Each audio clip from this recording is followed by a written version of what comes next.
Bienvenidas compañeras, compañeros a esta nueva emisión de Alternativas. Sergio Grez, un historiador y académico chileno, director de cuadernos de historia, profesor de la Universidad de Chile, ha tenido la gentileza de aceptar nuestra invitación para seguir conversando sobre la situación de América Latina y en esta ocasión desde la perspectiva de Chile. Chile ha tenido una trayectoria a lo largo, sobre todo del siglo XX, fundamental en la correlación de fuerzas latinoamericana. Y en esta ocasión parece ser que hay procesos que retomarían buena parte de los signos que estuvieron presentes a lo largo de esas luchas, remontando ya los límites que planteó ya la transición pinochetista a la democracia constitucional. Muchas gracias, Sergio, bienvenido. Gracias a ti, Pedro, por tu invitación. Bueno, cuéntanos un poquito, empecemos poniendo en contexto. ¿Cómo ves tú el papel de Chile en lo que conversábamos, en la correlación de fuerzas de los movimientos sociales a lo largo del siglo XX y los cambios con el siglo XXI? Es una tremenda pregunta la que formulas, porque es más de un siglo de historia. Y evidentemente la posición de Chile o de los movimientos sociales chilenos ha ido cambiando a través de un periodo tan largo. Chile tiene una fama, en lo referido a la historia del siglo XX, de haber contado con un movimiento obrero y popular muy fuerte que en algunos momentos de esta historia fue una suerte de ícono o modelo o ejemplo incluso a seguir por otros países. Efectivamente, en Chile se empezó a constituir un movimiento obrero que no fue otra cosa que la mutación de un antiguo movimiento popular que arrancaba sus raíces desde mediados del siglo XIX. Un movimiento obrero, digo, que se caracterizó por su combatividad y sobre todo por su marcado clasismo. Por lo menos eso es la impresión que quedó en muchos observadores extranjeros, tanto personas que visitaron el país, algunas que vivieron en Chile, que participaron en estos movimientos sociales, como observadores simplemente, estudiosos, historiadores, politólogos, sociólogos, etcétera. Y este fenómeno, como te decía, impactó a mucha gente. Como todo fenómeno histórico, esto tiene sus explicaciones. Sería largo detallarlas. Pero un factor que sin duda influyó poderosamente en este clasismo tan marcado y que llamaba tanto la atención fue la intransigencia de la propia clase dominante chilena respecto de las reivindicaciones y aspiraciones de los sectores populares.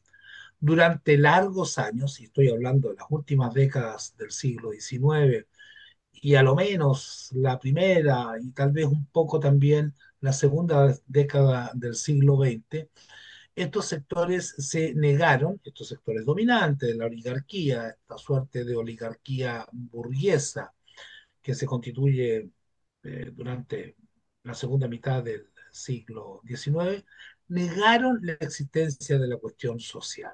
Decían que la cuestión social era un fenómeno propio de las sociedades europeas, que en Chile ese fenómeno era inexistente, que los obreros chilenos ganaban lo suficiente como para vivir, de acuerdo con su estatus o nivel social, y que si habían problemas que muchas personas denunciaban, como extrema pobreza, marginalidad de grandes sectores de la sociedad, altísimas tasas de mortalidad, especialmente infantil, crisis moral, como explicaban algunos pensadores de la burguesía, etcétera, etcétera. Estos problemas eran la resultante de la mala educación del pueblo, de sus vicios, de su falta de probidad, de hábitos de ahorro, es decir, una serie de fenómenos más bien de tipo moral que estructural eh, o sociales y económicos. O en su defecto, si habían manifestaciones de descontento, estas eran el fruto de la acción de activistas o agitadores extranjeros, que venían del extranjero, porque siempre el mal en la mente de muchas personas es ajeno, es exógeno, viene de otros lados. Pues bien, esta intransigencia de la clase dominante chilena se reflejó, como te decía, en la negación de la existencia de la cuestión social y por ende en una respuesta que durante varias décadas fue casi puramente represiva. Lo cual De tal contrasta con esa manera, imagen que se ha proyectado de que en Chile más bien había una larga tradición democrática hasta que Pinochet dio el golpe, ¿no? absolutamente, ese es uno de los grandes mitos políticos e historiográficos referidos a la historia de Chile. Termino la idea anterior y me meto en tu observación que da perfectamente en el clavo de lo que debería ser un análisis más complejo de esta realidad chilena tan mitificada. Entonces, si la cuestión social era inexistente o era el resultado de los vicios populares y de la agitación eh, por parte de activistas, de preferencia extranjeros, la respuesta del Estado no podía ser sino eminentemente represiva. De tal manera que desde 1890 en adelante tenemos una sucesión de masacres obreras perpetradas por las fuerzas policiales y militares. En 1890 se produjo la primera huelga general de la historia de Chile y probablemente de América Latina, no en todo el país, pero sí en las ricas provincias salitreras de Tarapacá y Antofagasta, arrebatadas recientemente a Perú y Bolivia en la Guerra del Pacífico, y en la conurbación Valparaíso-Viña del Mar, que era un importante polo de desarrollo industrial. Y luego vendrían otras masacres, especialmente durante los años que transcurrieron entre 1903 y 1907. Podríamos hablar de un primer ciclo de masacres obreras. En 1903 hubo una matanza en la zona del Carbón, en el sur de Chile. Meses más tarde, la huelga marítima, la gran huelga marítima y portuaria de Valparaíso fue ahogada en sangre.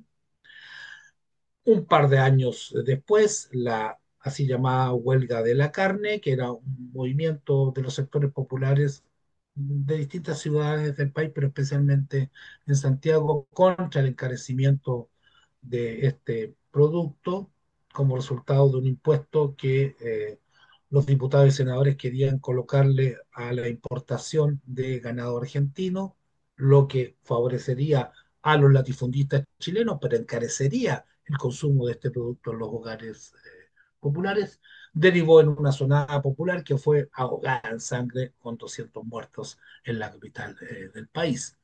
Al año siguiente, la huelga general de los obreros de Antofagasta, en el norte grande, en el norte salitrero, Que es Antofagasta. básicamente lo conocido a nivel latinoamericano con la cantata de Santa María de Iquique, con actas de Marusia, con Jean María Volonté, ¿no? Es decir, es Iquique, ese pero esto es más, sí, esto es más al sur, es es más al sur. Antofagasta, pero también Antofagasta había pertenecido a Bolivia y Tarapacá, cuya capital era y es Iquique, a Perú.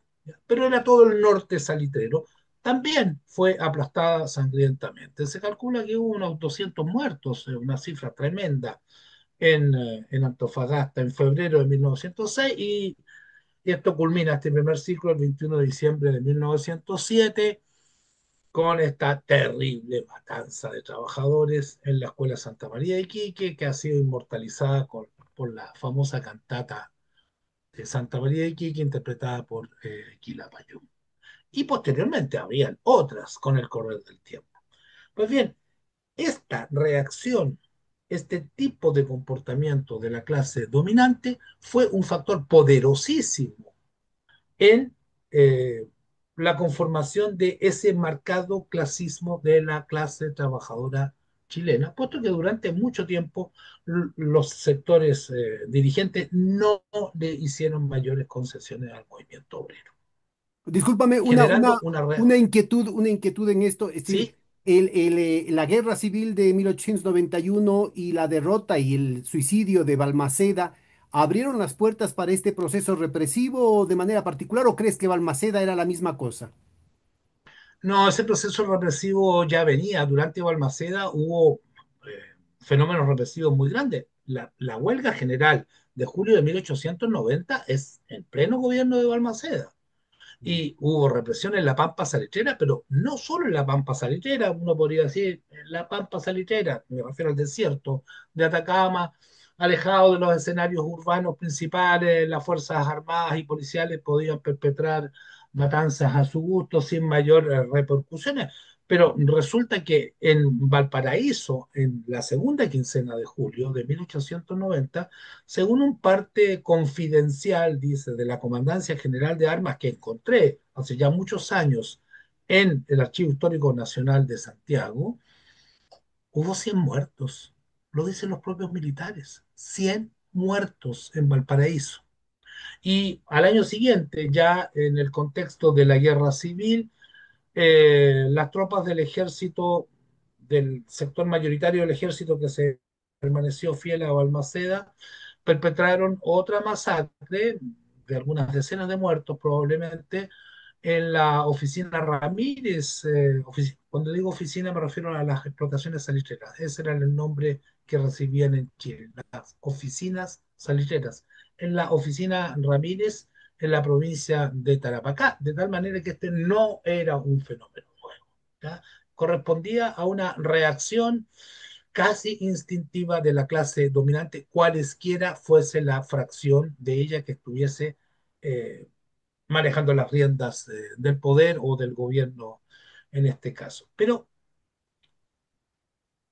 la clase dirigente chilena, sobre todo sus políticos más lúcidos, sacaron lecciones de estos acontecimientos, especialmente de Santa María de Iquique, con su luctuoso cortejo de víctimas fatales.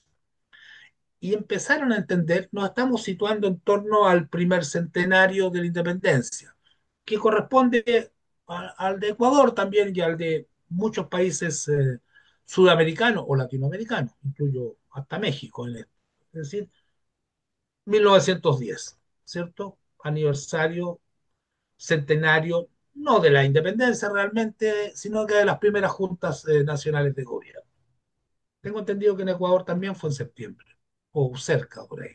Y en México el 16 de septiembre de 1810 y en Chile 2 días después, el 18 Bueno, de aquí septiembre. hay, el primer grito es el 10 de agosto de 1809, ¿no?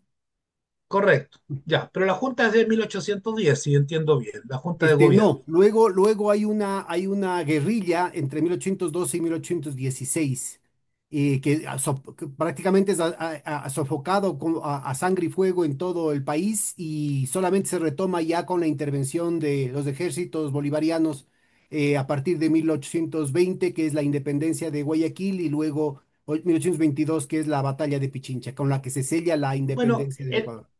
el fenómeno es parecido. Acá en Chile, 1810, al igual que en Buenos Aires, en México y en otros países, yo diría que es un primer paso en un proceso autonomista, no independentista aún, ¿ya? Porque se constituyen juntas de gobierno a nombre del rey de España que estaba preso en manos de Napoleón Bonaparte, ¿no es cierto?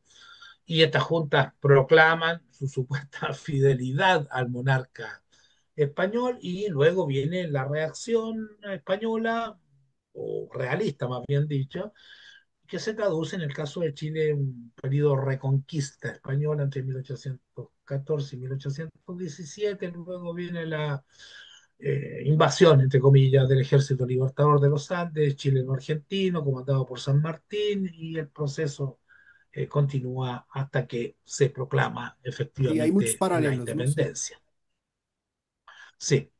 Bueno, entonces, esto es para ambientar el momento. En torno al primer centenario de la supuesta independencia, o si se quiere, de los primeros gobiernos autónomos, la burguesía chilena, sus pensadores más lúcidos, empiezan a darse cuenta de que con solo represión no sería posible frenar el ascenso del movimiento obrero que estaba transitando por cauces cada vez más radicales no solo respecto de sus métodos de lucha, sus reivindicaciones, sino también por la influencia política e ideológica que estaban ganando en su seno las corrientes que podríamos denominar como de redención social, esto es, anarquistas y socialistas. De manera tal que estos políticos e intelectuales de la burguesía empezaron a darse cuenta de que era necesario implementar otra estrategia, que sin abandonar la represión pusiera por delante, le diera preferencia a los métodos de la política, al diálogo, a la seducción, al envolvimiento, a las concesiones, leyes sociales, mecanismos de conciliación y arbitraje, cooptación incluso tal vez, ¿por qué no?, de algunos dirigentes o fragmentos del movimiento obrero. De manera tal de que se empiezan a votar en torno al centenario, poco antes y sobre todo después del centenario de la independencia, las primeras leyes sociales. Ley de la silla para que los empleados de comercio se pudieran sentar un rato durante sus larguísimas jornadas de La ley de trabajo. la silla, esa es buenísima. La ley de la silla, sí, que hoy día, ¿Eso en ciento y qué año tantos años es? después, 1914. si no recuerdo, por ahí por 1914 más o menos, ya el 13, 14. La fecha no la tengo muy clara, pero es En qué durante año la se funda segunda el década. Partido Comunista allá? ¿Y los partidos de izquierda cómo empiezan a formarse? A ver, es que primero se funda, tenemos que ir más atrás, se funda el Partido Democrático, 1887, que era un partido reformista de tinta liberal, liberal popular, podríamos decir, compuesto fundamentalmente por artesanos, obreros especializados y algunos jóvenes intelectuales.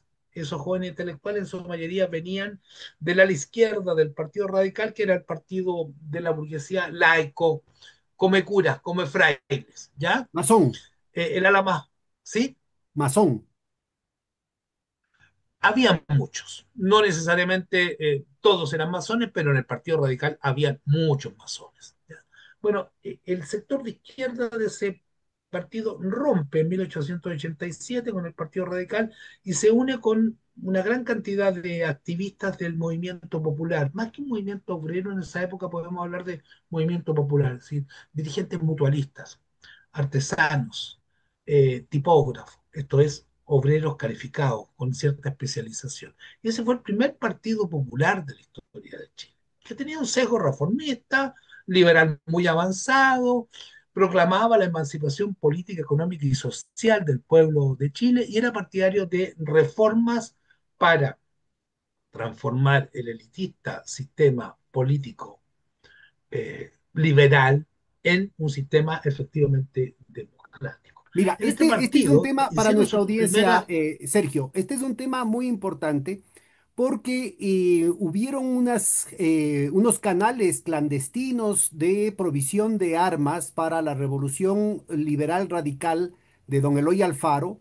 Eloy Alfaro era del partido, era ese partido democrático chileno, era la encarnación aquí en el Ecuador de un luchador que pasó todo el tiempo haciendo guerrilla incorporando a sectores montoneros de la costa, sectores montubios en la costa, a sectores indígenas en la sierra, sectores de jóvenes intelectuales, clases medias, bajas, de pequeña burguesía emergente en las ciudades, y adhiere al Partido Liberal a partir de 1895. Entonces, parte de la provisión de armas y del apoyo, el uno venía de Panamá, donde él tenía negocios, y la otra cadena venía desde Chile. Entonces hay que prestarle mucha atención a la formación. No sé si tienes el nombre de algunos referentes intelectuales del Partido Democrático. Sí, por supuesto, Malaquías Concha, el principal dirigente, que era cuando se fundó el partido, un joven abogado que venía del Partido Radical. Pero la diferencia con el movimiento de Alfaro es que el Partido Democrático ni en sueño proclamó ni menos practicó la lucha armada. Era un partido reformista que actuaba estrictamente al interior del sistema parlamentario, del sistema legal, y se proponía cambios pacíficos, graduales, para, como te decía, transformar el sistema político liberal en un sistema efectivamente democrático que considerara los intereses populares. Ahora bien, este partido, a pesar de sus limitaciones, fue muy importante porque en él hicieron sus primeros aprendizajes políticos algunos eh, personajes que posteriormente serían connotados dirigentes socialistas y aún comunistas con el correr del tiempo y anarquistas. Entre ellos destaca uno de los líderes más eminentes del movimiento obrero chileno, Luis Emilio Recabarren, que ingresó siendo muy joven al Partido Democrático, conformó parte de su ala izquierda.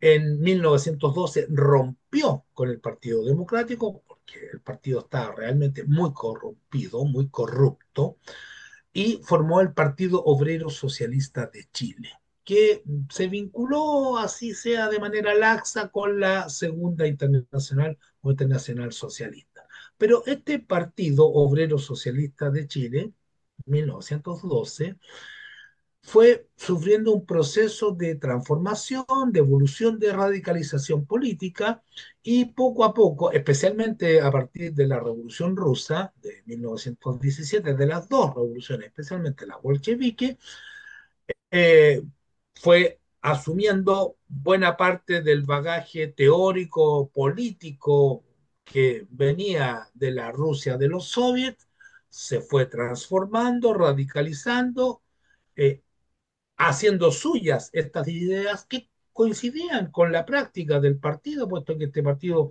por ejemplo, había proclamado, sin siquiera tener probablemente conocimiento de la existencia de bolcheviques, espartaquistas y otros grupos en Europa, su oposición a la guerra imperialista, a la Gran Guerra o Primera Guerra Mundial, lo que evidentemente acercaba su planteamiento a los que tendría la izquierda de Zimmerwald, es decir, la corriente izquierdista en el seno de la Internacional Socialista, que posteriormente daría origen a la Internacional Comunista. De manera tal que el 1 de enero de 1922, y este es un caso rarísimo a nivel mundial, este partido, el Partido Obrero Socialista de Recabarren, se transformó en Partido Comunista de Chile. Aquí no hubo escisión. No fue la izquierda del viejo Partido Socialista, como solía ocurrir, que rompió con el tronco matriz para formar un nuevo partido, el Partido Comunista. En Chile no fue así. Fue todo el partido que cambió su nombre. Hubo un par de dirigentes que no estuvieron de acuerdo, no siguieron, pero no formaron fracción. Los órganos del partido se mantuvieron tal cual como venían hasta entonces. Los periódicos del partido se mantuvieron. Los liderazgos del partido también. Claro, en algunos casos tuvieron que cambiar de nombre. Por ejemplo, en Antofagasta, el periódico del partido se llamó hasta entonces El Socialista. Pues bien, al día siguiente cambió su nombre, empezó a llamarse El Comunista. Es un caso, eh, no sé si habrán otros en el mundo. ¿Ya? Eh, entonces, bueno, podríamos decir que del Partido Democrático arranca prácticamente toda la izquierda, porque lo que vendría después, las corrientes trotskistas, maoístas, guevaristas, el propio Partido Socialista de Chile, que se fundaría como tal en 1933 como alternativa, como rival incluso del Partido Comunista, tienen sus raíces más lejanas en esta pretérita experiencia del Partido Democrático. No quiero decir con esto que todo se resuma a esta genealogía, pero hay elementos importantes que permiten esa reconstrucción. Pues bien, entonces tenemos un movimiento obrero de marcado radicalismo hasta aquel momento en que Los sectores pensantes más preclaros de la clase dominante empiezan a echar las bases de esta nueva estrategia de dominación, de control social, es decir, las reformas, el diálogo, la cooptación, la seducción, el envolvimiento. Y esto se traduce, como te decía, en estas primeras leyes sociales de la época del centenario y de la segunda década del siglo, pero también limitación del trabajo de los menores y de las mujeres en trabajos peligrosos, una ley de accidentes del trabajo, una primera ley de accidentes del trabajo, un decreto sobre conciliación y arbitraje, aún no era ley, decreto, simplemente, etcétera. El problema es que estas leyes y decretos eran tan imperfectos que parecía que los hubiesen hecho así exprofeso para que los patrones pudieran violarlos o no cumplirlos. De tal manera que hubo un segundo impulso reformista, por razones de tiempo no podemos entrar en los detalles, que se tradujo en 1924 en el voto de un importante paquete de leyes sociales, ¿ya? Mucho más consistentes que las anteriores, ley de sindicatos, de cooperativas, En el seguro 24, obrero. esto estuvo ligado a al movimiento de los jóvenes oficiales del ejército. Exactamente, los oficiales jóvenes reformistas que dieron una especie de putsch blanco, famoso ruido de sables. Los primeros días de septiembre de ese año se discutía en el Congreso Nacional, se estaban discutiendo otras cosas en realidad. ¿Ya? A los diputados y senadores no se les ocurrió mejor idea que discutir una ley que instauraría la dieta parlamentaria, porque hasta entonces las funciones legislativas no eran remuneradas. De manera tal de que solo los más acomodados, los ricos, podían dedicarse a tiempo completo a la política. Y si bien una ley de dieta parlamentaria en todos los países del mundo ha sido una medida democratizadora porque permite a las personas que no son acomodadas dedicarse a tiempo completo a la política. El momento era muy mal escogido porque desde hacía 3 años y medio el presidente reformista, liberal, de marcados rasgos populistas, Arturo Alessandri Palma, había enviado al Congreso Nacional, él había asumido la presidencia de la República en diciembre de 1920, estamos en septiembre de 1924 y todos estos proyectos de ley estaban detenidos, dormían el sueño de los justos debido, palabras textuales del presidente Alessandri, al boicot de los viejos del Senado, textual, que eran como el concentrado de la expresión de la oligarquía parlamentaria. Pues bien, los militares, especialmente la oficialidad joven, estaba muy descontenta porque entre las leyes sociales, los proyectos de leyes sociales que estaban detenidos en el Parlamento, había una destinada a beneficiar al estamento militar, puesto que, salvo las más altas jerarquías, el grueso de la oficialidad, y ni que hablar de ahí para abajo, tenía ingresos y condiciones de vida muy modestos. De tal manera que esto generó el rechazo de estos jóvenes oficiales que asistían a las sesiones del Congreso Nacional, porque el público puede asistir desde los balcones, y se retiraron haciendo sonar sus sables por las escalinatas de mármol del Congreso. Ese fue el famoso ruido de sables, como Ah, mira. señal de protesta, lo que provocó un terremoto político tremendo. En menos de 3 días, todas las leyes obstruidas por los viejos del Senado fueron aprobadas, con el beneplácito del presidente de la República, porque eso iba en el sentido de su proyecto reformista como estrategia de control social. Pero el problema es que los jóvenes militares, encabezados por Carlos Ibáñez del Campo, Marmaduke Grove y otros que serían muy famosos con el correr del tiempo, se negaron a retirarse del escenario político y mantuvieron su organismo, que era un organismo ilegal, el Comité Revolucionario, Comité Militar Revolucionario.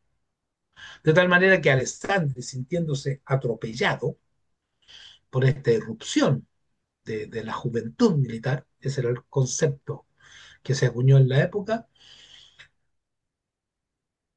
renunció, o más bien dicho, pidió un permiso constitucional para ausentarse del país, permiso que le fue concedido por el Parlamento. De tal manera, mira lo que son las cosas, que el 11 de septiembre, no de 1973, sino que de 1924, quedó formalmente constituida la Junta de Gobierno Militar. Mira, acá el paralelo fue en julio, el 9 de julio de 1925, la sonada militar que introdujo algunas reformas reformistas en el sentido que tú entiendo yo, similares a las de Chile, incluyendo el Banco Central, ¿no? Exactamente, muy parecido. El problema es que acá la Junta Militar, o la Junta de Gobierno, como se llamó, quedó constituida por las más altas jerarquías del Ejército y de la Armada. La Fuerza Aérea no existía aún, le faltaban algunos años para ser creada, que eran de orientación muy conservadora y que no respondían a la política de la juventud militar.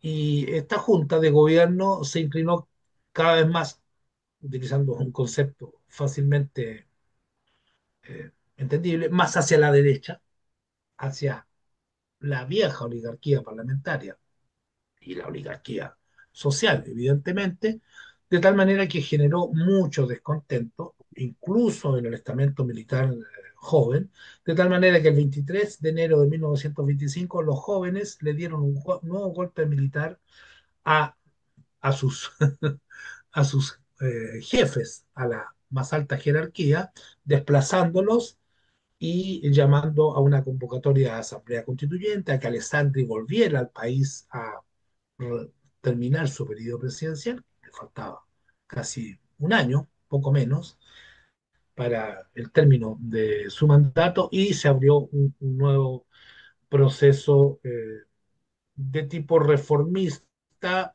pero un reformismo burgués que no tuvo el menor empacho en reprimir violentamente a los sectores populares, al movimiento obrero, tal como se hizo a comienzos de junio de 1925, en pleno proceso constituyente, perpetrando lo que a mi juicio es la más grande de las matanzas de trabajadores de nuestra historia, como fue la ocurrida en la oficina de La Coruña, Tarapacá, en esa oportunidad.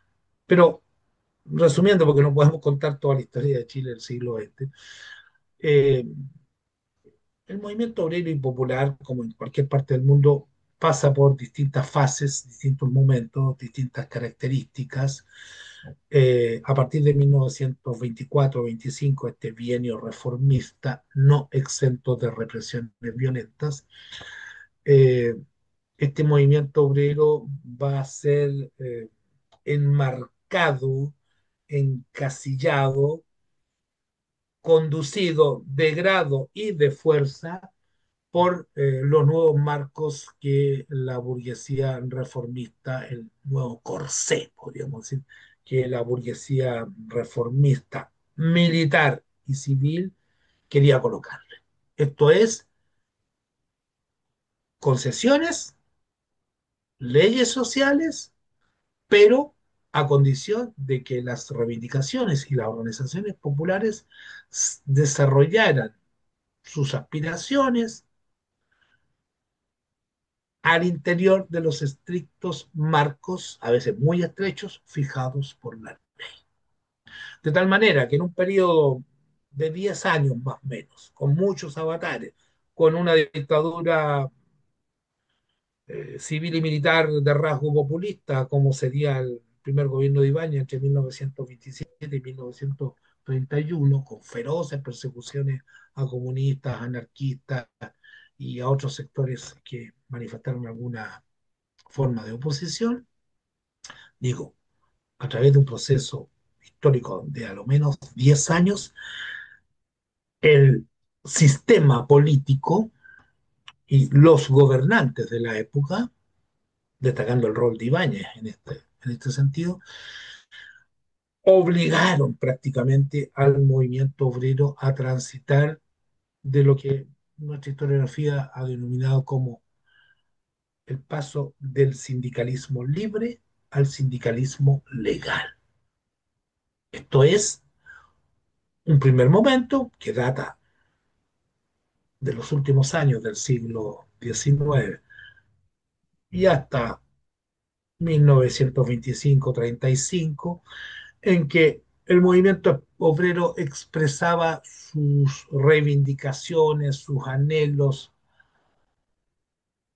y se organizaba al margen de la ley, no porque fuera ilegal, sino que porque simplemente no existía ley alguna que regulara la forma en que el movimiento obrero tenía que organizarse y expresarse.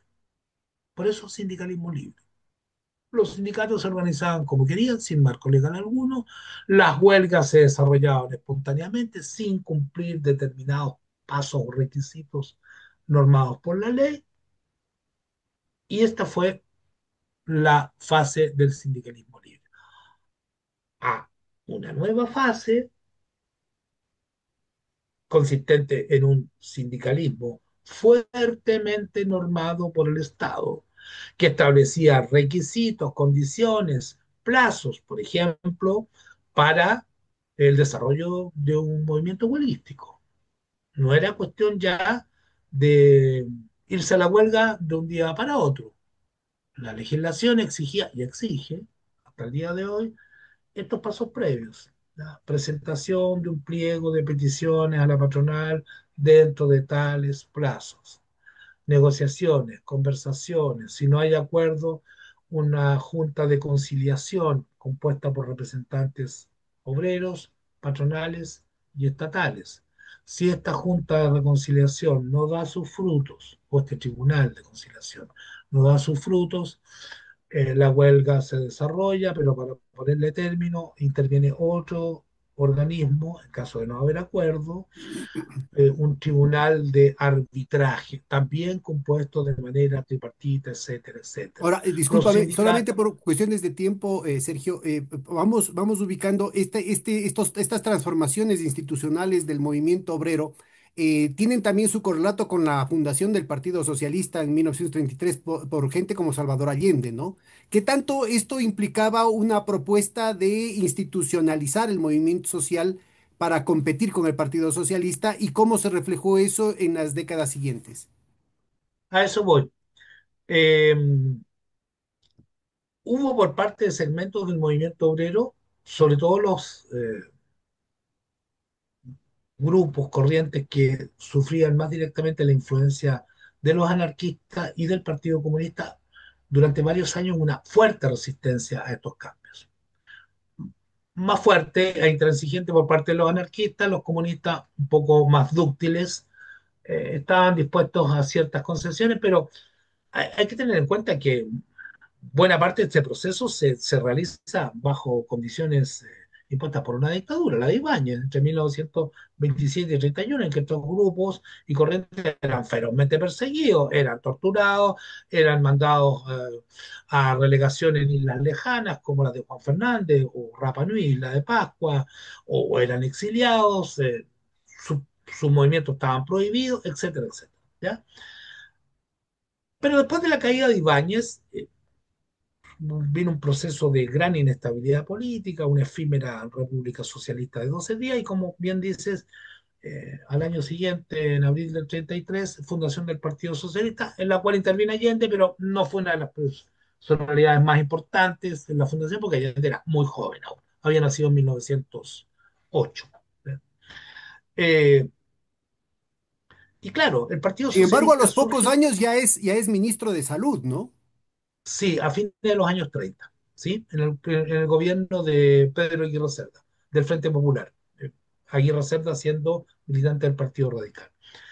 Entonces, el Partido Socialista surge en 1933 como una alternativa como una competencia frente al Partido Comunista.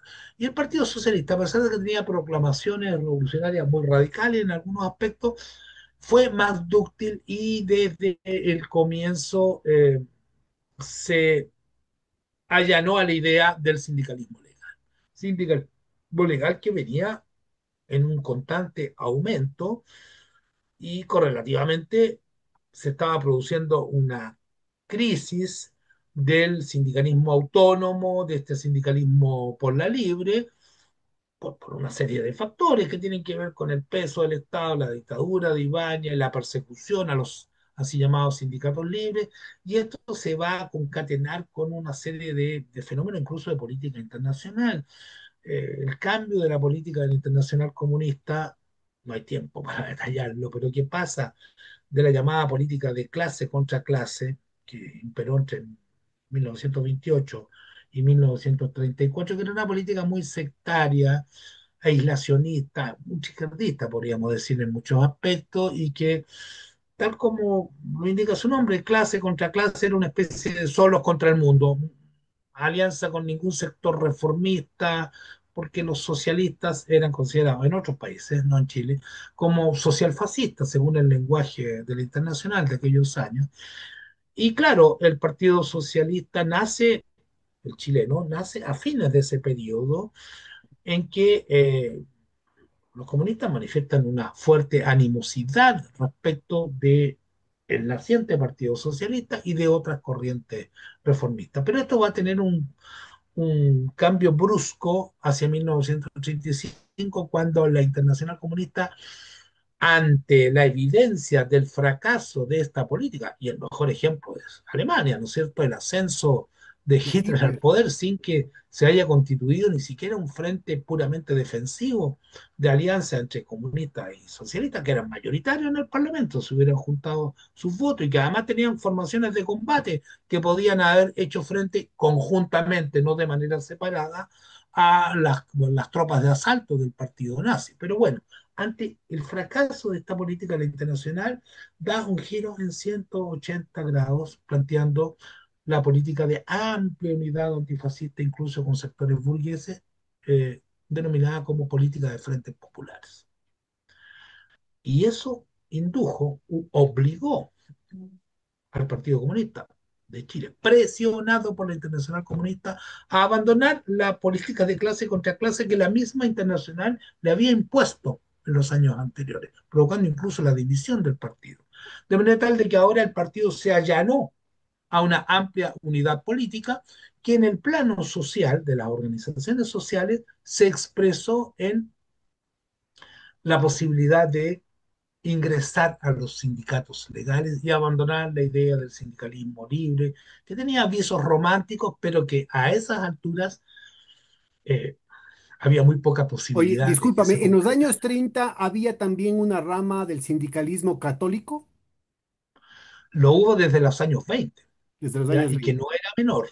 Los hubo, los llamados sindicatos blancos, ¿ya? Ya. Que seguían las enseñanzas del socialcristianismo, en el fondo Rerum Novarum, ¿ya? Era el aterrizaje concreto de las políticas de León XIII y de sus sucesores en, Sin embargo, la en Falange, Chile. que sería el antecedente del Partido Demócrata Cristiano, se forma mucho más tarde, ¿no? Los años Y 50. se forma en los años 30, se forma también en los años 30 como una Ah, escisión, podríamos decir, progresista de la juventud conservadora. ¿Ya? Los quienes forman la Falange eran socialcristianos y militaban en la juventud del Partido Conservador, Frei Montalva, entre muchos otros. Bueno, el punto es que estos cambios políticos evidentemente tenían que dejar su huella en el movimiento obrero, porque de eso es lo que estamos hablando. Es decir, hacia mediados de los 30, la izquierda chilena, socialistas y comunistas principalmente, implementan lo que se ha denominado como un gran viraje. Es decir, abandonan sus veleidades revolucionarias sin declararlo, evidentemente. Se siguen declarando partidos revolucionarios, pero se hacen a la idea, se suman a la idea de un tránsito institucional para lograr los objetivos estratégicos, en este caso del socialismo. Es decir, adscriben a la vía reformista, parlamentaria, evolucionista. Lo que se refleja en el movimiento obrero en este paso del sindicalismo libre al sindicalismo legal. No es que se abandonen las reivindicaciones de la clase trabajadora, pero estas se van a conducir mayoritariamente, no exclusivamente, por las vías legales, o se van a tratar de conducir por los marcos fijados por la ley. Siempre vamos a encontrar muchas excepciones, incluso movimientos extralegales impulsados por estos mismos partidos, tanto en el plano sindical como en otros niveles, ¿no es cierto? Los así llamados movimientos de pobladores, por ejemplo. En Chile se denomina pobladores a los sectores populares sin casas o con habitaciones muy precarias, ¿no es cierto? Cuya principal reivindicación histórica hasta el día de hoy ha sido un sitio para vivir, un sitio donde vivir y la casa propia. Problema no resuelto durante, yo diría, un siglo o más. De manera tal de que estos cambios institucionales y políticos de la sociedad global evidentemente dejan su huella en el movimiento obrero y popular entre los trabajadores. De modo tal que no podemos hacer una caracterización única de este movimiento a través de todas las coyunturas históricas, porque estas son, por definición, cambiantes. Con todo, a pesar de este giro que podríamos definir como reformista de las expresiones mayoritarias de la izquierda chilena, porque siempre hubo y hay expresiones minoritarias, contestatarias, más radicales,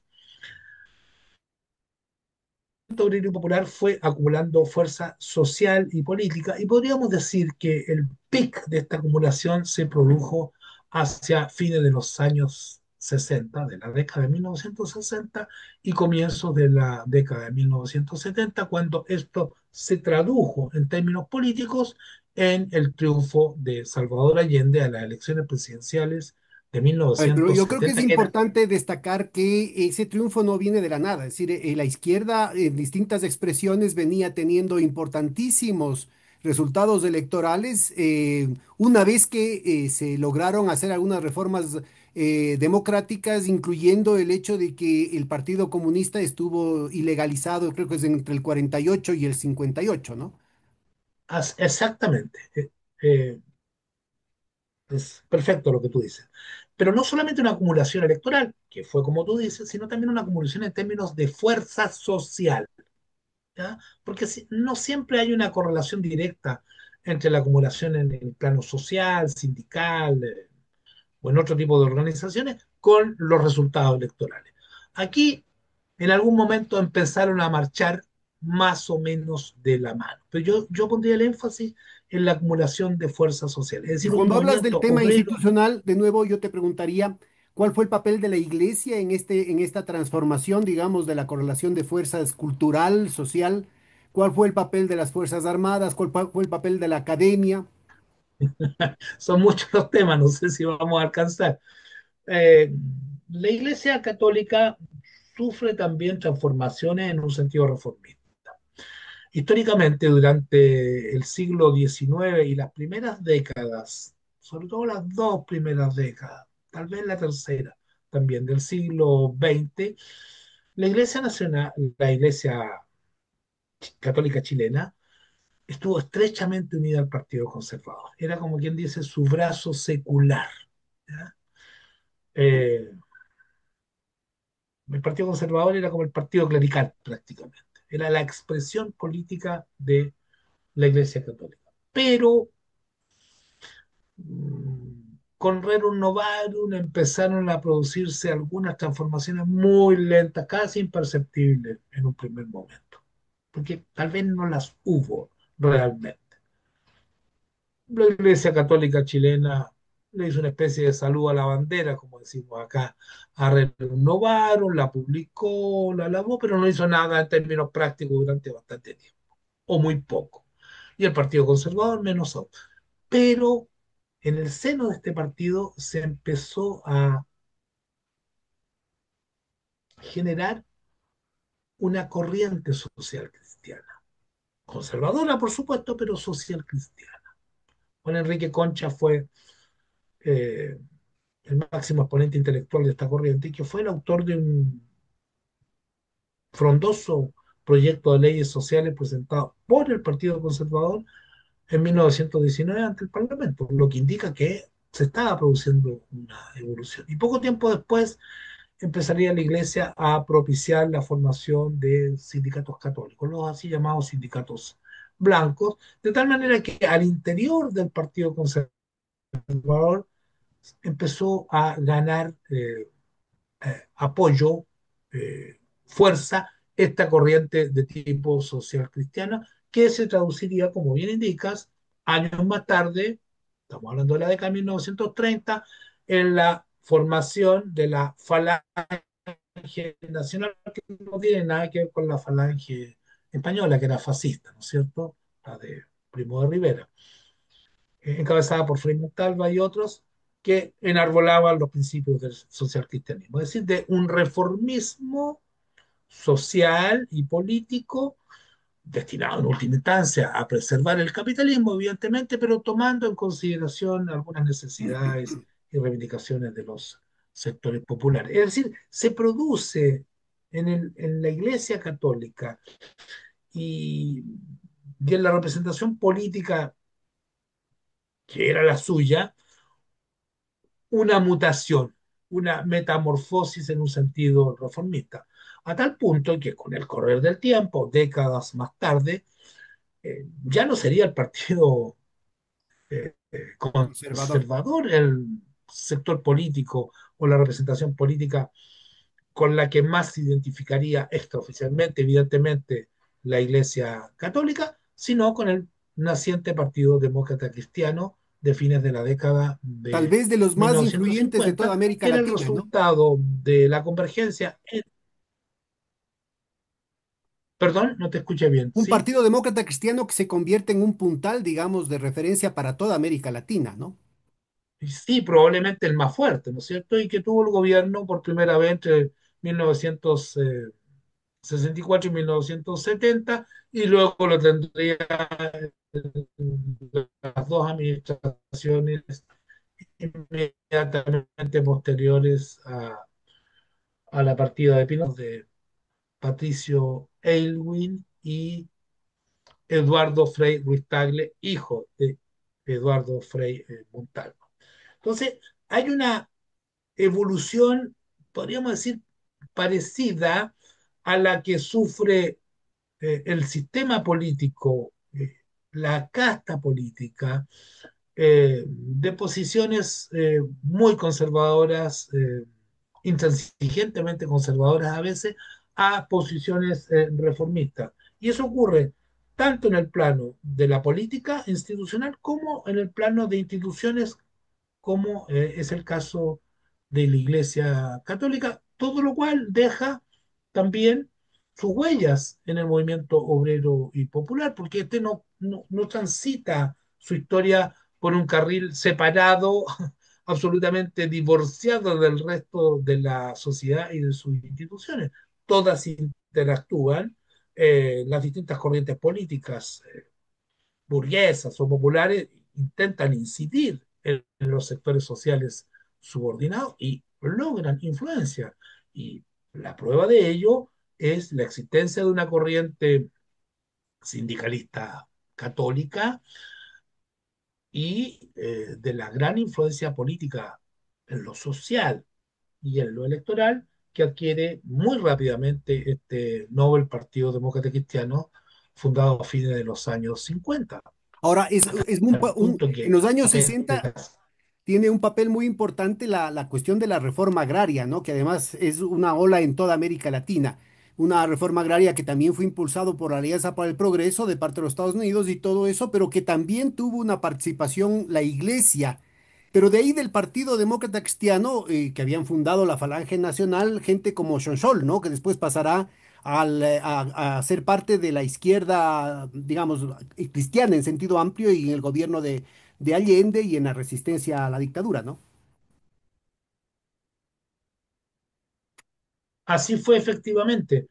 La, la reforma agraria fue impulsada en América Latina por el gobierno de Kennedy y por la Alianza para el Progreso en general, como una estrategia de incorporación de las masas campesinas al mercado de consumo, porque estaban excluidas, una forma de favorecer el desarrollo capitalista y sobre todo para frenar la influencia del comunismo en América Latina, para evitar una segunda Cuba. Hagamos reformas desde arriba para evitar la revolución desde abajo. Esto se produce en un contexto de agudización del conflicto de la Guerra Fría. Recordemos la crisis de los misiles a comienzos de los 60 en Cuba, de tal manera que simplemente esta estrategia reformista, uno de cuyas manifestaciones en Chile y en otros países va a ser la política de reforma agraria que se empieza a implementar en este país a partir de 1967. Allí partió la reforma agraria. Eh, pero además, otras reformas que señalaban claramente, aunque no muchas personas lo tuvieron claro en aquel momento, que el imperialismo norteamericano estaba muy dispuesto a cambiar de socios, de aliados, porque la política de reforma agraria, evidentemente, no la podían ejecutar los sectores latifundistas, que serían los principales perjudicados por una política de redistribución de tierras en el campesinado, sino por sectores políticos reformistas que no tuvieran mayor problema en ejecutarla. Y en Chile, ese actor político por excelencia fue la democracia cristiana, partido al cual el gobierno de los Estados Unidos, la CIA y otros organismos contribuyeron enormemente durante la campaña presidencial de 1964, en la que Frei Montalva derrotó por amplia mayoría a Salvador Allende, a financiar no solo la candidatura de Frei, sino que lo que en Chile se conoció como una campaña del terror anticomunista, identificando la candidatura de Allende como la candidatura del comunismo en Pero Chile. además hay que señalar Eso que está ultra Frei probado. Montalva, gana las elecciones de manera abrumadora porque también la derecha, digamos, los partidos de derecha no sacaron candidato, ¿no? Exactamente, o sea, bajaron a su candidato, en la práctica lo dejaron sin apoyo, era un representante del ala derecha del Partido Radical, Durán, y volcaron liberales y conservadores toda su fuerza, sus energías, sus grandes recursos económicos, su influencia política y electoral en apoyar a Eduardo Frei Montalva como mal menor frente al comunismo. Porque Frei había prometido reforma agraria y cumplió, realizó una reforma agraria que si bien fue moderada comparada con la que realizaría posteriormente Salvador Allende, mal que mal perjudicó a sectores del empresariado, del gran empresariado agrícola, de los latifundistas, que se indignaron, reaccionaron violentamente, incluso asesinaron a un funcionario demócrata cristiano que estaba ejecutando la expropiación de un predio agrícola en la zona de Linares, el centro de Chile, y ante la crisis política, porque la derecha tradicional estaba en baja, decidieron, durante el gobierno de Frei Montalva, unificar sus fuerzas, disolver al Partido Liberal, al Partido Conservador y otras fuerzas menores y fusionarse en un solo gran partido de derecha, el Partido Nacional. Volviendo al hilo, es en esta época, los años 60, especialmente la segunda mitad de los 60 y comienzo de los 70, que el movimiento obrero y popular, como resultado de un largo proceso de acumulación de fuerzas sociales y políticas, alcanza el pic de su desarrollo, de sus aspiraciones, en un proceso de creciente radicalización que se profundizaría durante el gobierno de Salvador Allende, porque las medidas adoptadas por Allende, nacionalización de las riquezas básicas, cobre, salitre, hierro, etcétera, expropiación de grandes monopolios, expropiación de la banca, fue expropiada toda la banca en Chile, intervención de otras industrias, muchas veces a petición de los propios trabajadores, más una serie de beneficios sociales que permitieron que los sectores populares gozaran de ellos como nunca antes, nuevos beneficios, esto suscitó una reacción no solo de entusiasmo, un ambiente de fiesta popular, de jolgorio, sino que además una radicalización de importantes segmentos de este movimiento. Al punto que durante el gobierno de Allende, muchos trabajadores, muchos pobladores, muchos campesinos, jóvenes, mujeres, aspiraron no solo a continuar mejorando sus condiciones de vida, sus condiciones laborales, sino a tomar el poder, a conquistar el cielo por asalto, a construir, como se decía en aquellos años, órganos de incipiente poder popular. Y esa situación, probablemente más que la propia existencia del gobierno de Allende, se volvió intolerable para las clases dominantes y para el imperialismo norteamericano. Bueno, alguien diría que fueron las expropiaciones, sobre todo las expropiaciones sin compensación que se hicieron a las transnacionales también que detonaron el tema, ¿no? Evidentemente, las grandes compañías del cobre, por ejemplo la ITT, que no serían compensadas, porque en principio deberían serlo, pero el gobierno de Allende utilizó una estrategia, un argumento bastante inteligente y acertado, que fue deducir utilidades excesivas obtenidas por estas compañías, más allá de lo legal, de manera tal de que al final de cuentas estas compañías no serían indemnizadas.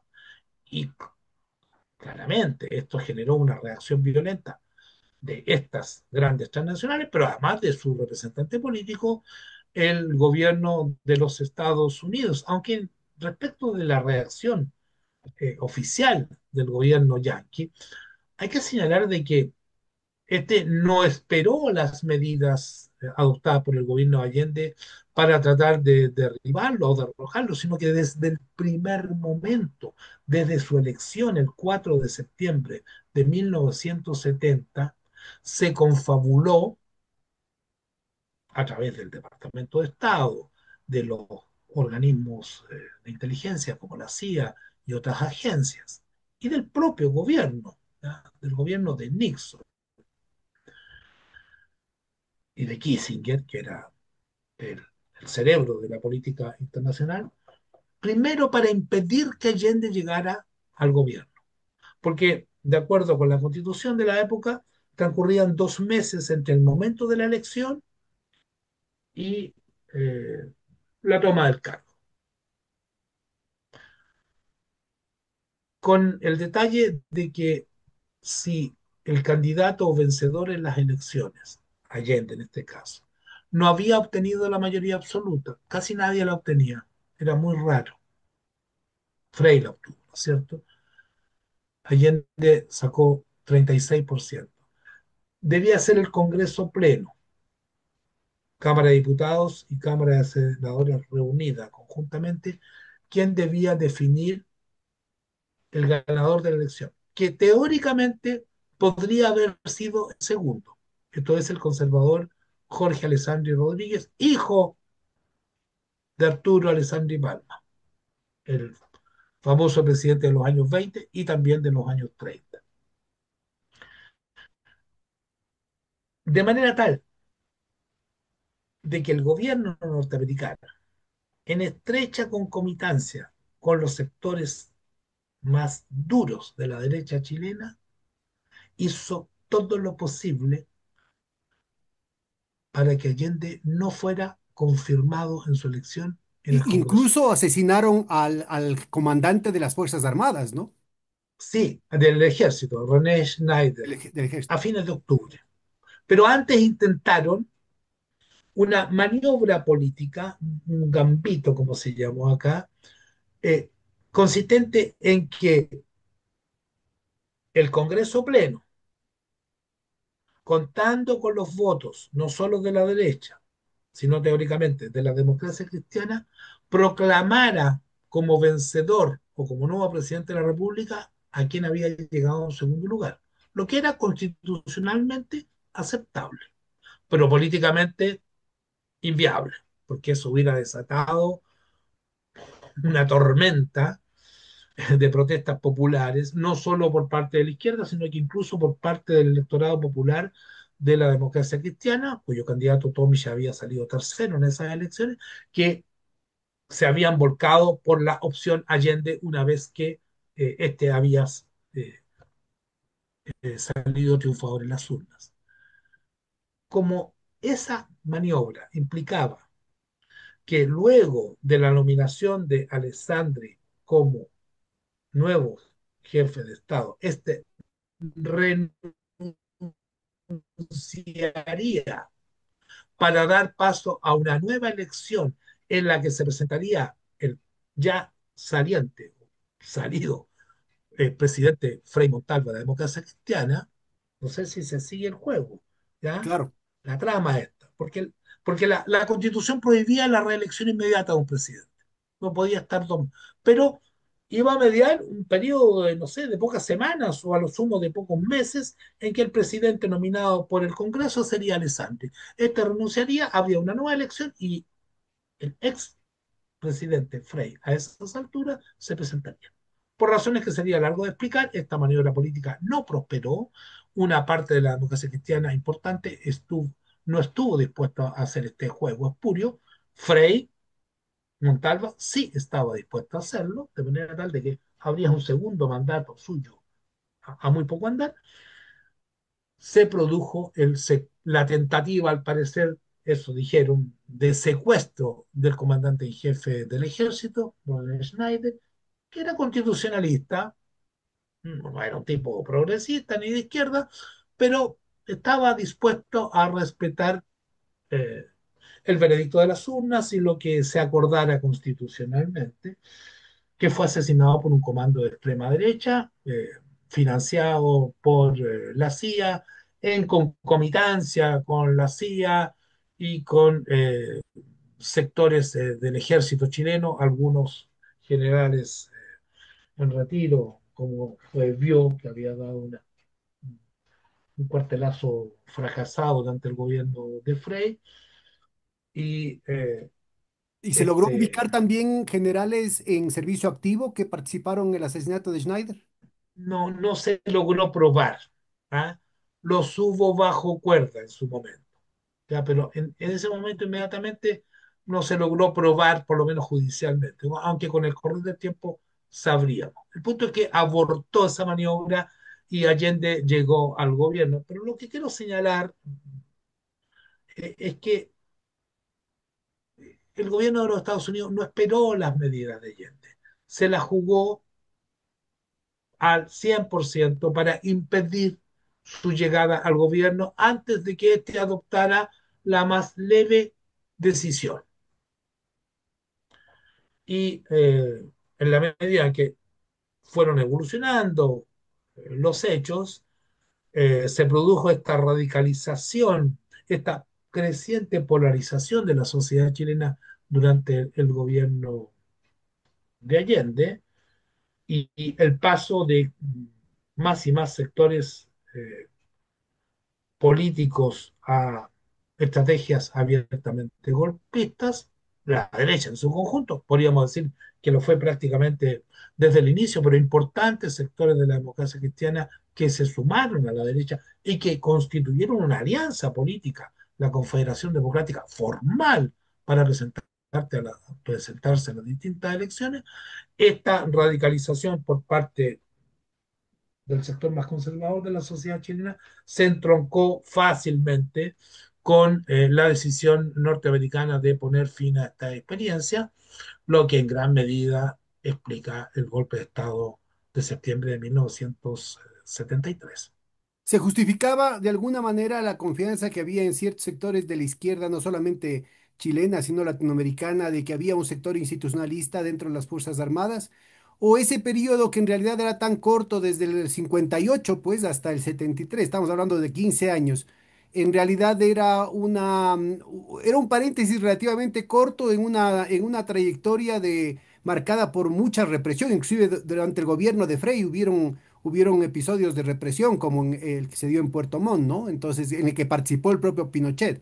Es decir, habían indicios que marcaban estas trayectorias de determinados jefes de las Fuerzas Armadas, siempre ligados a la extrema derecha, siempre vinculados a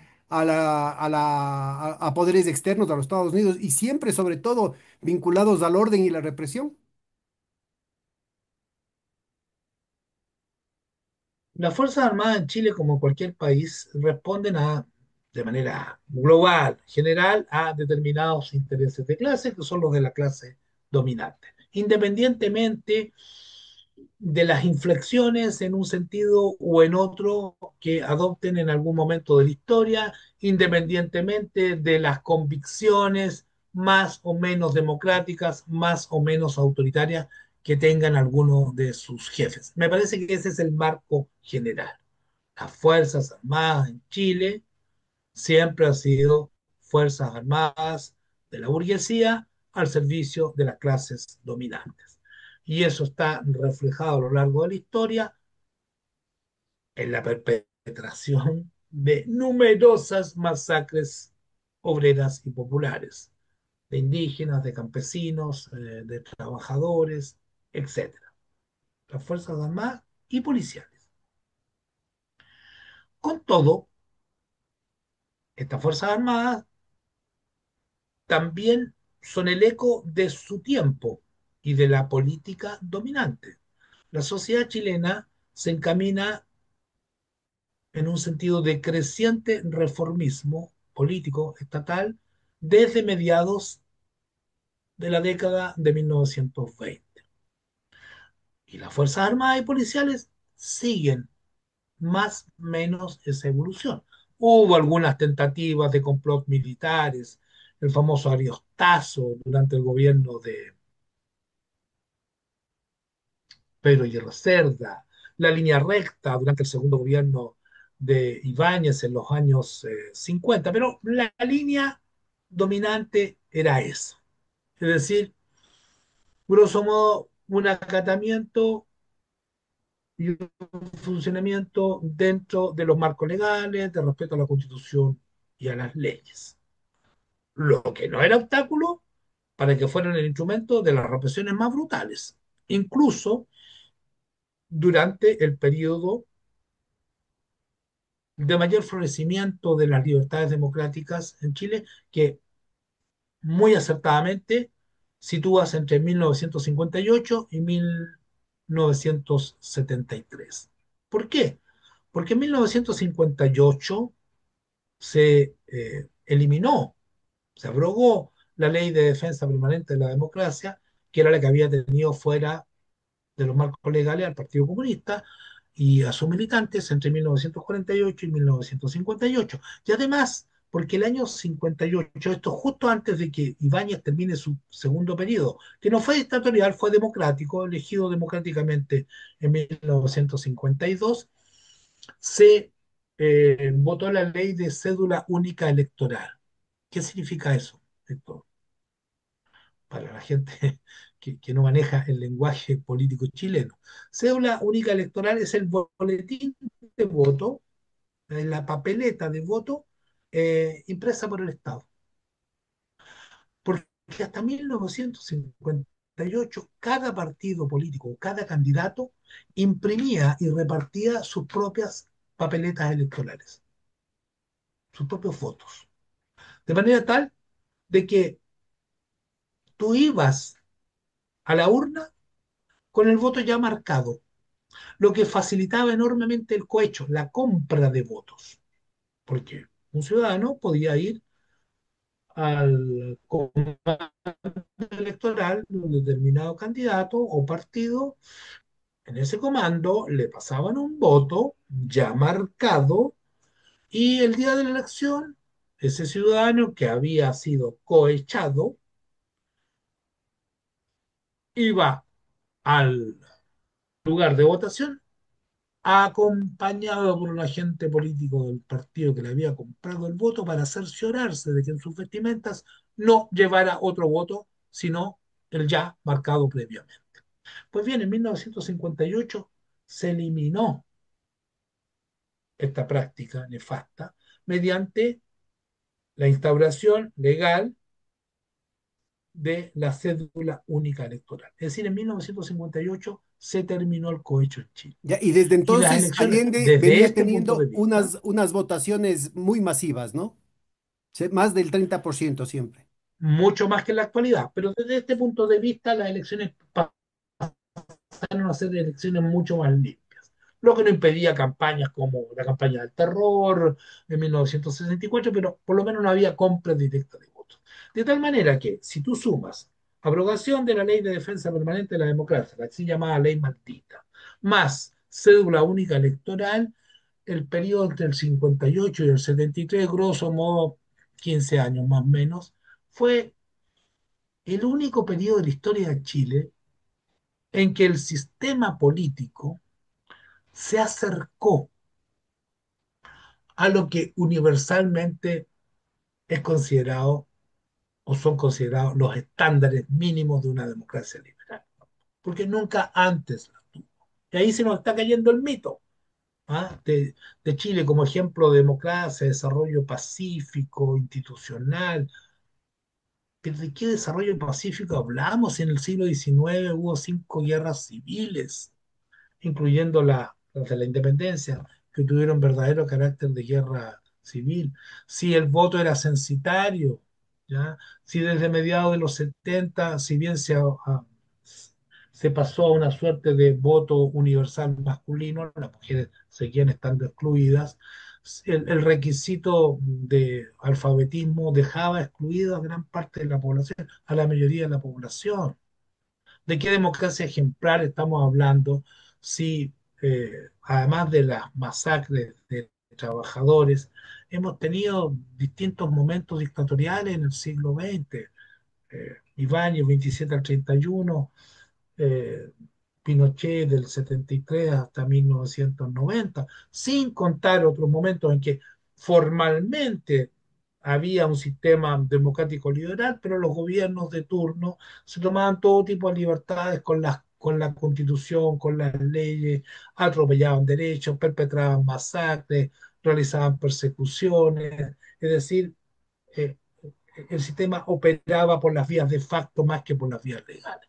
Oye, Entonces, si te este parece, periodo, Sergio, si te parece, tenemos unos 5 o 10 minutitos más, para dedicarlos a las transformaciones institucionales que se vinieron dando. Ya hablamos algo del tema de la Iglesia Católica, algo del tema del ejército, pero sobre todo durante la época de Allende, el gobierno de Allende sin duda se dio un proceso de polarización social. Pero también yo creo que es fundamental ubicar que hubo un avance de la presencia en sectores medios, en la academia, en sectores intelectuales, en sectores culturales, de esa perspectiva socialista que planteaba Allende. De hecho, la votación más alta de la Unidad Popular se dio en marzo del 73, unos pocos meses antes de que se dé la sonada, es decir, que se dé el golpe de Estado, digamos. Yo creo que es importante ubicar eso, ¿no? Es decir, ¿cuál fue el proceso de dirección moral? Esa es la primera pregunta y ligado al tema de si hubo algún intelectual gramsciano, ¿no? Que después lo denunciaba tanto Pinochet. Si en verdad hubo una conciencia explícita con referencia a las propuestas de Gramsci en términos de la articulación de esta batalla cultural que en los hechos lo desempeñó la izquierda chilena en términos colectivos a lo largo de las décadas.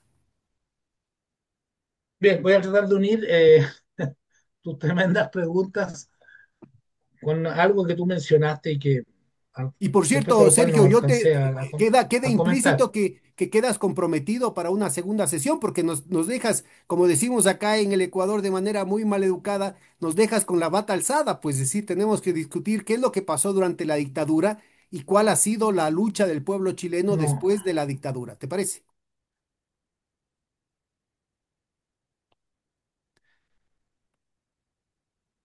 no estoy escuchando Así estos que te decía, sí, tengo, momentos. la señal es mala, por eso apago mi cámara. Te Se va la decía que señal. quedas comprometido, por favor, para una segunda sesión en la que podamos profundizar el tema de la dictadura y de la lucha después de la dictadura.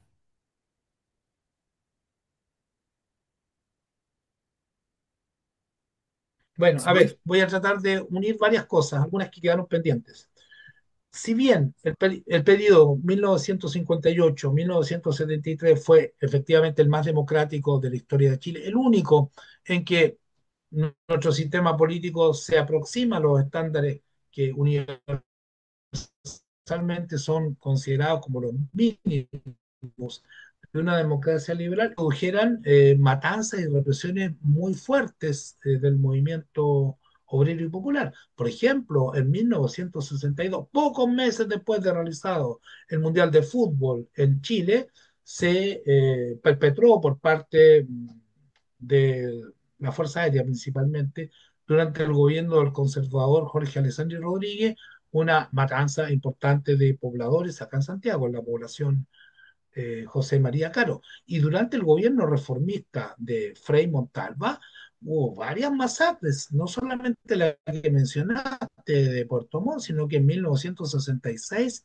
en el mineral de cobre de El Salvador, realizada básicamente por el ejército, y la del 69 por Carabineros de Chile. No, no participó Pinochet, no tiene nada que ver ahí. Fue la policía uniformada en la ciudad de Puerto Montt, ¿ya?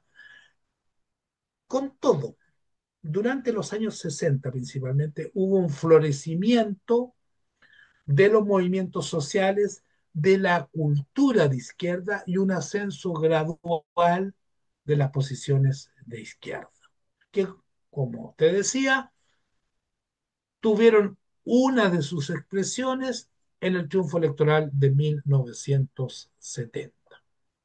La izquierda durante esos años eh, conquistó importantes posiciones en lo que podríamos definir como la batalla cultural. ¿Ya? Estamos en los términos gramscianos que tú señalas. No obstante, no me atrevo a hablar de algún intelectual orgánico importante, muy destacado. Creo que no lo hubo. Esos intelectuales orgánicos fueron más bien colectivos, fueron los partidos políticos de izquierda, de la vieja izquierda, representada principalmente por el Partido Comunista y el Partido Socialista, y de la nueva izquierda, de tintes más radicales, más revolucionarios, que surgió precisamente en la década de los 60, aun cuando podemos hablar de que hubo, entre comillas, nueva izquierda ya desde la década de 1930, en términos de disidencia principalmente del Partido Comunista. De tal manera que Disculpa, todo esto, ¿podrías dar este nombres de conjunto esa disidencia del Partido Comunista de los años 30? ¿Alguna de ellas sobrevivió hasta los años 70? de las disidencias de izquierda, Sí. no, de manera directa no. A ver, en los años 30 como producto de la imposición de la política de clase contra clase por la Internacional Comunista en el Partido Comunista de Chile, este se dividió, hubo dos partidos comunistas de Chile, sección de la Internacional Comunista, así se llamaban ambos. Uno que sería un sector que sería el que se quedaría con el nombre, el sector oficialista, que realmente estaba apoyado por la Internacional, podríamos decir, influido por el estalinismo, ¿ya? Y un sector disidente que fue tildado de trotskista, pero que en realidad no era trotskista. sea, era opositor de izquierda, en un sentido más amplio, a las políticas que la Internacional, controlada por Stalin, pretendía imponerle al Partido Comunista de Chile. Y que se mantuvo con el nombre del Partido Comunista de Chile, pero que en 1900 adoptó el de izquierda comunista. Pero la izquierda comunista sobrevivió 3, 4 años y la inmensa mayoría de sus militantes terminaron incorporándose al Partido Socialista de Chile, aun cuando una minoría, poco tiempo después, a fines de los 30, conformó en la primera organización trotskista propiamente tal, el Partido Obrero Revolucionario, que se mantuvo durante varias décadas, sufrió escisiones y terminó siendo un grupo prácticamente irrelevante en la década de los 60, un segmento no menor de trotskistas o antiguos trotskistas confluyó en la conformación del MIR, el Movimiento Izquierda Revolucionaria, de tendencia guevarista, castrista, en 1965, pero no hay una línea de continuidad, hay muchos quiebres de por medio, porque además el MIR fue el fruto de la convergencia de distintas experiencias, no solamente de este núcleo trotskista, sino que de gente también,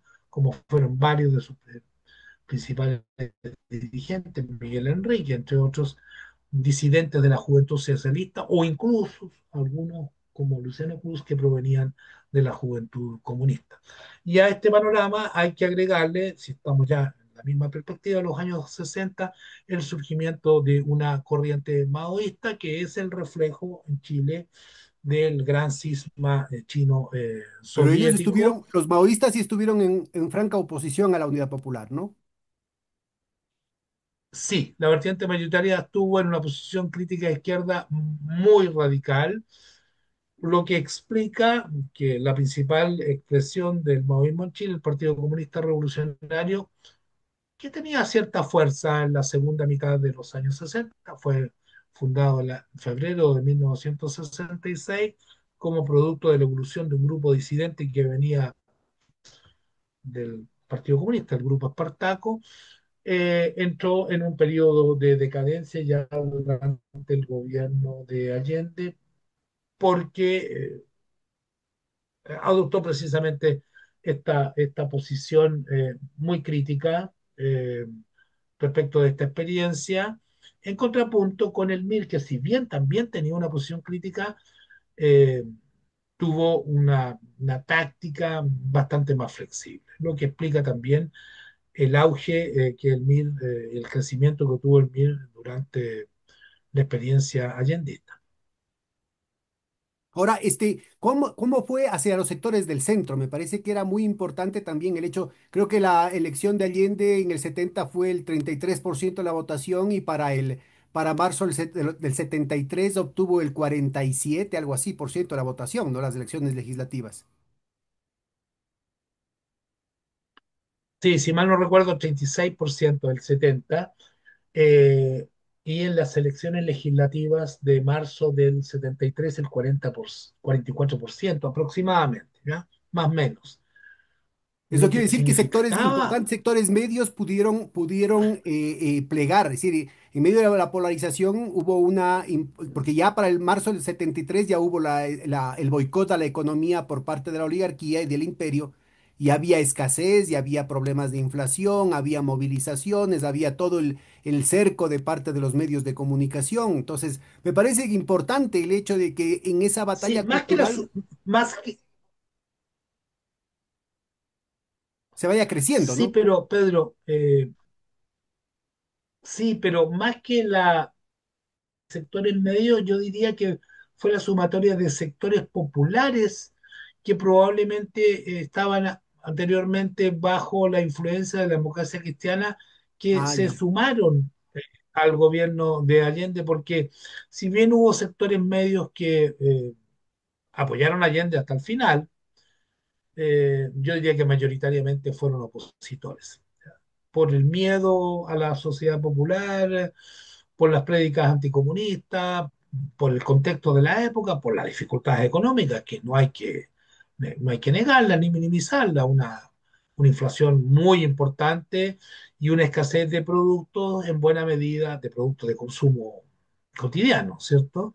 De alimentación principalmente, pero no exclusivamente, fueron las resultantes de una serie de factores, ¿no es cierto?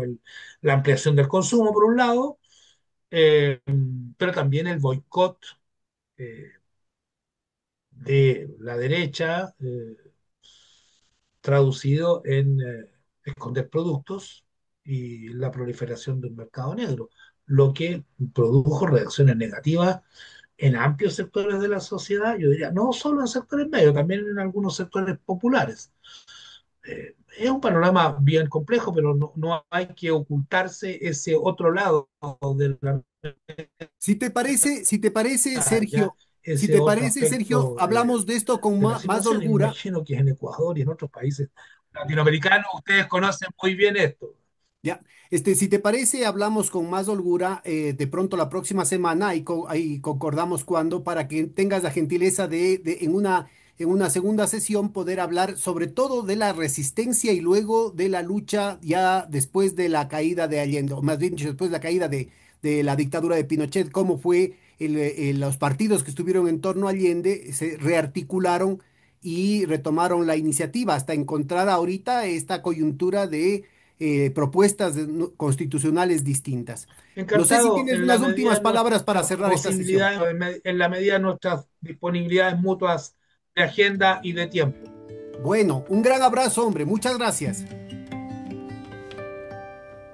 Muchas gracias a ti, un gran abrazo a ti y a la gente que nos estará viendo y escuchando. Hasta muy pronto. Hasta pronto.